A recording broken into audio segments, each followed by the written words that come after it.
Good morning. Did you hide your flaws? Accept it. Huwag kang gagawa ng mga excuses. Ibig sabihin lang, nobody's perfect. Kasi kung minsan tayo, ang ginagawa natin is always excuses. Lagi tayong nag-excuse. Yung sinasabi natin lagi na, it's not my fault. Yung pag nagkamali ka or mali yung nagawa mo, ang sinasabi mo ay, it's not my fault.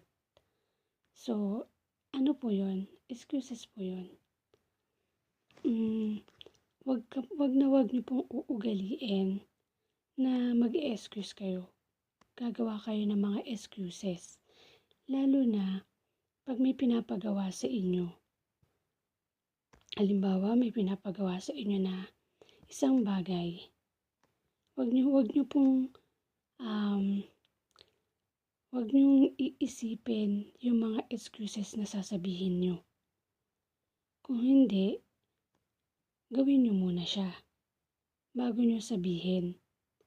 Kasi, minsan kasi tayo, ang dami nating excuses. Halimbawa na lang, papunta ka ng office, tapos na-late ka kasi nga sa traffic. Na-late ka sa meeting nyo. So, sabi ng boss mo, bakit ka na-late? So, sabi mo, kasi yung traffic. Diba? Mali. Accept mo na lang. Sabi mo, kasi sir, maagal man ako umalis, kaya lang po, traffic talaga. Pasensya na, hindi na po ako mauulit. Sa susunod po, gigising na ako ng maaga. Ganon. Kung minsan naman, yung nangyayari sa atin is yung past natin. Nagmamark kasi siya. Kaya tayo nagkakaroon ng mga excuses. Halimbawa, may pinapagawa na naman sa atin na dapat natin gawin. Halimbawa, sabi sa atin, okay, sabi ng madam mo, linisin mo yung wall. Ganyan. So, ang ginawa mo, mag-excuse ka kasi nga, sabi mo, kasi natatakot ako eh. Baka mamaya malaglag ako sa hagdan. Diba? Baka mamaya bigla ako Kasi dati nalaglag ka na. Kaya natatakot ka ngayon gawin yung mga bagay-bagay na dapat kaya mo namang gawin. Yung mga ganon. Parang ako, yan. Dahil ayokong maglampaso or ayokong maglinis ng bahay, mag-i-excuse ako. Sasabihin ko sa kanya na, kasi masakit yung likod ko, masakit yung balikat ko, masakit sa kamay, ganon. So, hindi ka matututo pagka ganon, pag ganon lagi. So, wag pong magagawa ng mga excuses. Accept natin lahat ng bagay kasi minsan, doon na po tayo matututo. Matututo ka na kaya lang, ibinibigay mo sa iba yung dapat mong matututunan. So, wag po ganon. Kumbaga, matututo ka na sa isang bagay, pero ayaw mo. Ibinigay mo siya sa iba. Sinabi mo na, sa kanya mo na lang, siya na lang. Sa na lang, hindi ko kaya yan.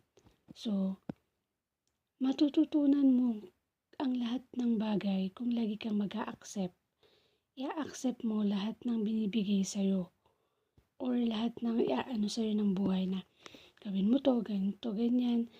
Accept mo lahat kasi nga, doon ka matututo. So, natututo ako pag nag-a-accept talaga ako. Pag ina-accept ko yung pagkakamali ko, pag ina-accept ko yung mga sinasabi ng madam ko, pag ina-accept ko, basta pag ina-accept ko, natututo ako.